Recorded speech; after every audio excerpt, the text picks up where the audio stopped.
Bonjour, merci beaucoup de nous recevoir aujourd'hui dans votre bureau. Je m'appelle Diana Lopez et je suis en première ES au lycée Turgot.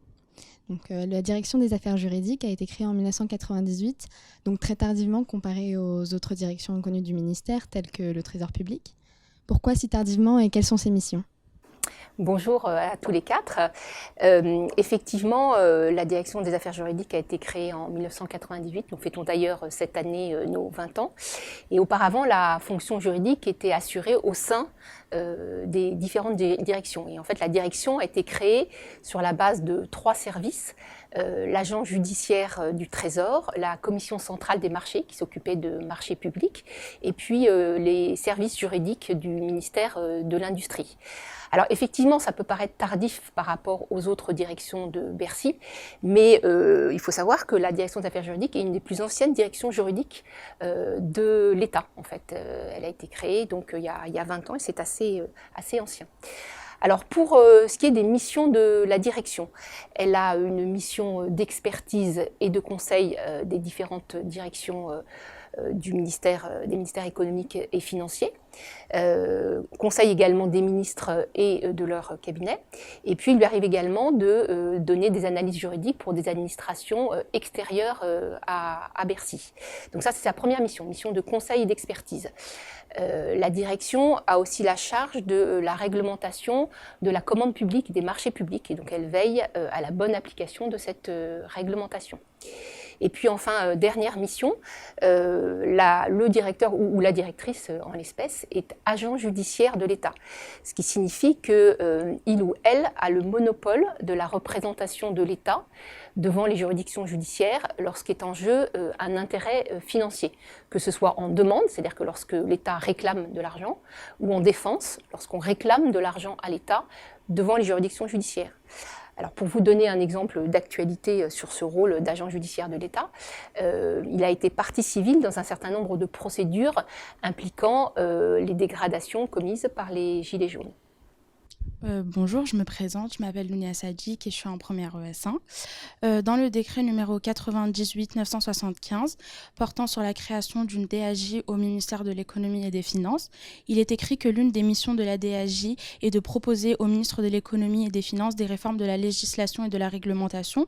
Pourriez-vous éclaircir le lycéen citoyen en donnant, si possible, un exemple connu du grand public de réformes que vous auriez préconisées et qui auraient été suivies de fait ? Alors effectivement, ce rôle de proposition, de modification de la législation ou de la réglementation est un rôle qui est un peu annexe. En fait, la direction ne l'exerce pas de manière totalement autonome et totalement spontanée. C'est plutôt dans le cadre des conseils et des expertises qu'elle est amenée à donner, qu'elle est amenée à suggérer, le cas échéant, une modification de la réglementation pour permettre à la personne qui nous a saisis d'atteindre ses objectifs. Alors pour vous donner un exemple grand public, je ne suis pas sûre qu'il soit très grand public, ça c'est la seule petite difficulté. Nous avons travaillé sur la base de ce qu'on a appelé la loi Sapin II, qui était une loi de transparence de la vie politique, sur la question du répertoire numérique des représentants d'intérêts avec la haute autorité de la transparence de la vie publique. Ce répertoire, c'était pour permettre aux citoyens d'avoir une connaissance des relations entre les lobbies et l'administration.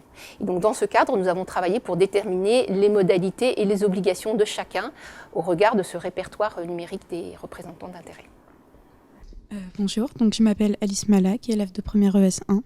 Donc l'une de vos missions est de simplifier les formalités de la commande publique par le tout numérique. Pour cela, vous avez donc développé le service Dium et vous l'avez présenté comme un nouvel outil numérique gagnant-gagnant en fait, pour simplifier la commande publique. Est-ce que vous pourriez nous éclairer sur les gains pour les entreprises et les gains pour l'État ? Si je peux me permettre. Je m'appelle Ethan Selzer, en première ES au lycée Turgot. Est-ce que du coup ce service, ce serait pas un peu, selon vous, discriminant, sachant qu'il y a 20% des TPE françaises qui n'ont pas d'accès à Internet ? C'est une excellente question. Alors, sur le côté gagnant-gagnant, qui est une expression un peu à la mode, j'y crois vraiment puisque ça va permettre aux entreprises d'éviter de remplir à chaque fois qu'elles soumissionnent à un marché public un certain nombre de rubriques. Donc ça va faciliter leurs tâches. Par ailleurs, ce service permet de récupérer des attestations qui ont déjà été fournies par les entreprises sans que l'entreprise ait à le fournir à nouveau. C'est le principe du dites-le nous une fois.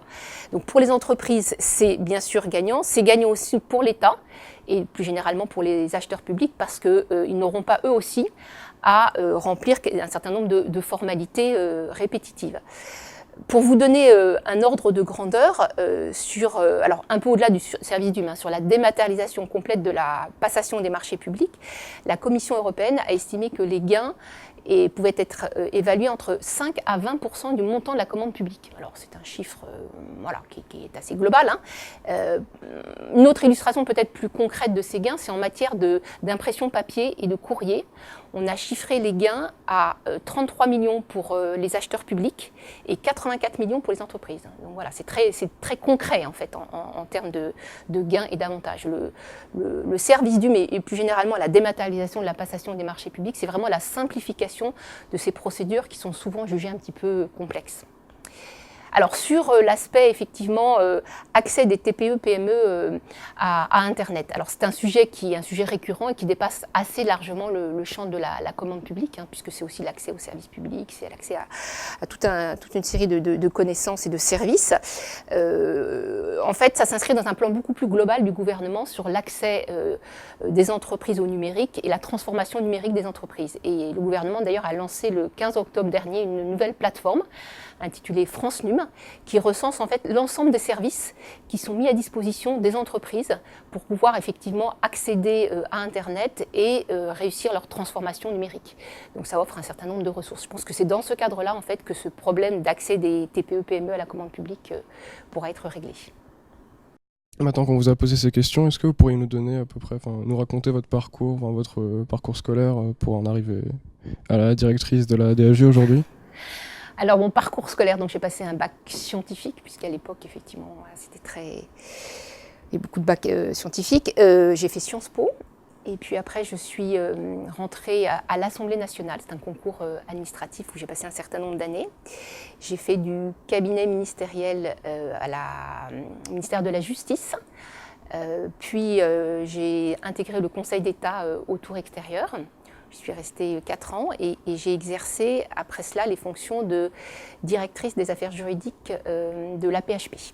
Et puis voilà, je suis arrivée en 2017, donc il y a un peu plus d'1 an, à la tête de la direction des affaires juridiques de Bercy. Merci beaucoup. Merci à vous de vous intéresser à l'économie.